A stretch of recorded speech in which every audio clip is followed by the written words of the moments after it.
Saturday morning, we do it from Roy's Meat Service, the iconic location over in East Nashville, usually on 94.9. We've got Vanderbilt, Texas pregame kickoff at 11 over there.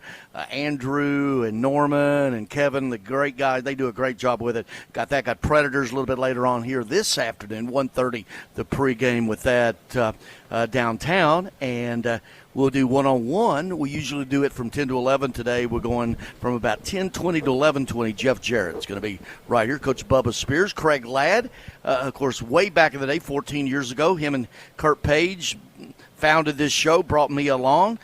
Craig, good morning. What's up, bud? Hey, good morning, guys. Great to be with you. Excited to see these brackets. Well, yeah, for a while there, the website was down. Everybody was trying to look at the same time, apparently.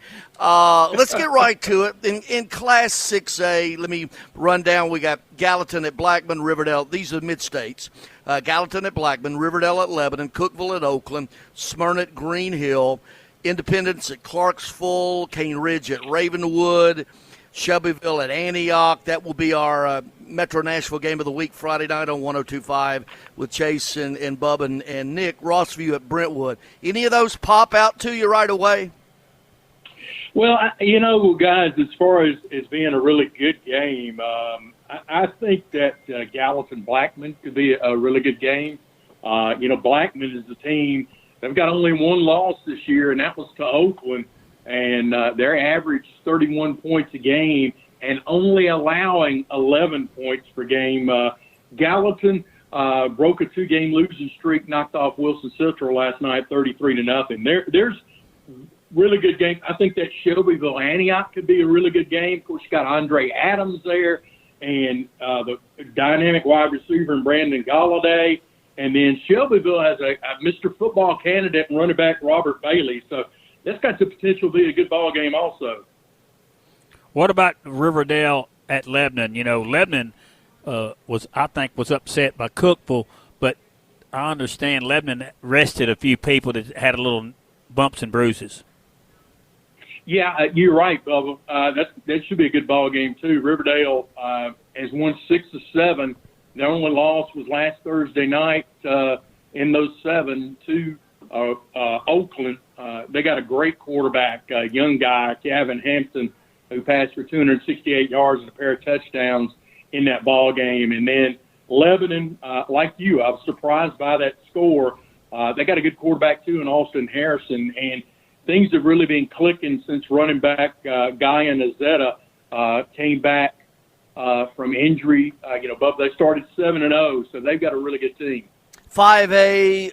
McMinn County at Lincoln County, Lawrence County at Ray County, Hendersonville at Page, Brighton at Kirkwood, James Lawson at Beach, Kenwood at Munford. You got Henry County against Overton out of Memphis, Portland at Nolensville, Dixon County at Memphis Central, Centennial at Station Camp. Got a ton load of 5As in the mid-state. What's popping there for you? Well, a game here, even though the records are not really what you would think. Centennial at 4-5, Station Camp at 5-5. Both those teams are really evenly matched. And Bubba, our buddy Taylor Burks, who's the interim coach down there at Centennial now, they've won 2 straight since he took over in Week 9.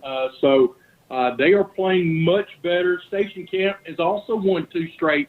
So as far as just being an even matchup, I think that's the top one in 5A. 4A, Signal Mountain at Upperman. The Bees, Bronston Chaffin, our Mid-State Player of the Week by Tim Leeper Roofing. I'll be heading up to the Plateau this week, coming to week. Liberty Creek at Marshall County. Battle Creek, is this their first year, I think, of TSSAA, and they're in the playoffs at Pearl Cone, White House at Spring Hill, and Creekwood at Springfield in 4A. Yeah, another game that the records are not indicative. White House at 4-6, Spring Hill at 4-5. Spring Hill, this is their first playoff appearance since 2020, and they're looking for their first playoff win since 2016. So it's been a while for the Raiders, but they're back in the playoffs, finished second in that region behind Marshall County. And, of course, Pearl Cone, if you want to talk about a team that has won 6 straight, 3 of those have been shut out. And you mentioned, Greg, Battle Creek, their first year in existence.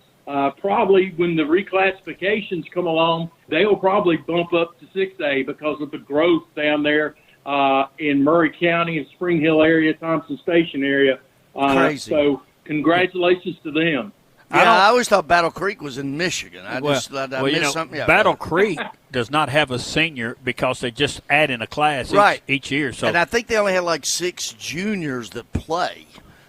Man, what else? tough. What else is standing out? We're going to get to a break here in a minute. Let you go. Anything in the Division Twos? I know all the big ones have buys. Yeah, you're right, Greg. In Division Two, really the games. Division Two AAA. This is the game. CPA and Lipscomb.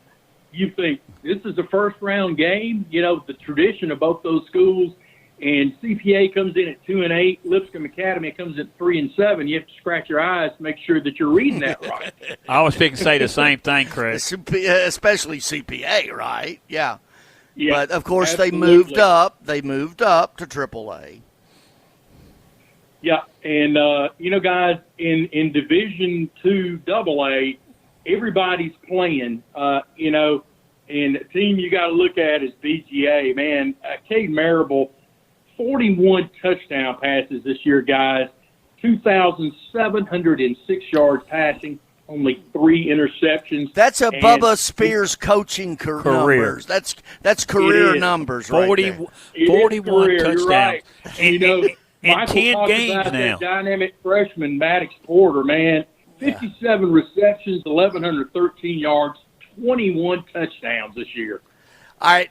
Craig, thank you. We're going to take a break. Appreciate it. You will be hosting here next Saturday morning. I'll be off doing TSU radio. So thank you, Craig. Appreciate you, buddy. Thanks, guys. All right. See you next Saturday. All right.